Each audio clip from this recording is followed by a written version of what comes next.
ஒரு கோர்ட்டில் ஒரு நூதனமான கேஸ். 2 கணவனும் மனைவியும் டைவர்ஸ்க்காக போயிருந்தாங்க. ஒரு விஐபியுடைய குடும்பம். அந்த விஐபி தேவனுடைய மனுஷன். அவர் வெளியே வந்தோன்னே பத்திரிகையாளர் கேட்குறாங்க, உங்கள் மனைவி டைவர்ஸ் கொடுக்குறீங்களா, என்ன விஷயம், என்ன காரணம் சொல்ல முடியுமா, உண்மையான காரணம்? அவர் திரும்பி அவனை பார்த்து சொன்னார், அவள் என் மனைவி, அவளை பற்றிய செய்தியை நீ கேட்காத, மைண்ட் யுவர் பிஸ்னஸ் அப்படின்னுட்டார். இந்த பத்திரிகாரம் போயிட்டு கோர்ட்டில் விவாகரத்து உறுதி செய்யப்பட்டது. தீர்ப்பு வந்து விட்டது. வந்து வெளியே வந்த உடனே இப்போ பத்திரிக்காரன் கேட்குறா, இப்போ அவங்க உங்கள் மனைவி இல்லை, விவாகரத்து முடிஞ்சிடுச்சு, உண்மையான காரணம் என்ன அப்படின்னு கேட்குறான்.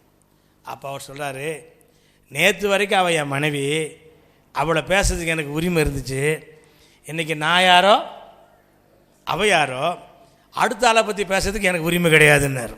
நாம் என்ன செய்கிறோன்னா, மிகப்பெரிய தவறு, கணவனுக்குள்ளேயோ மனைவிக்குள்ளேயோ ஒரு குறைவு அல்லது ஒரு பிரச்சனை இருந்தால் அதை நம்ம என்ன செய்கிறோன்னா, அதை மற்றவர்களோடு கூட பகிர்ந்து கொள்கிறோம்.